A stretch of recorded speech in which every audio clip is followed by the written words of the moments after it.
Assalamualaikum warahmatullahi wabarakatuh dan salam sejahtera. Perkenalkan saya, Umi Syuhada Binti Fauzi dari SMK Melati, kod DEA 3242. Murid sejahtera ialah individu yang berkembang secara menyeluruh dari aspek intelek, rohani, emosi dan jasmani. Antara ciri utama murid sejahtera ialah beradab.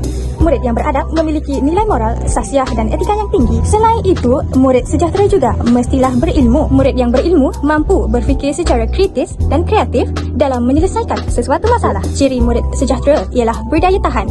Murid yang berdaya tahan mampu menghadapi tekanan mental dan emosi. Akhir sekali, murid sejahtera mestilah berkeyakinan. Mereka percaya akan kebolehan dan potensi diri sendiri serta berani mencuba perkara baharu. Kesimpulannya, ciri-ciri tersebut perlu ada dalam diri murid-murid agar dapat melahirkan generasi yang seimbang dan berkualiti. Oleh itu, semua pihak perlulah berganding bahu untuk memainkan peranan mereka dalam membentuk murid yang sejahtera demi kemajuan negara. Sekian, terima kasih.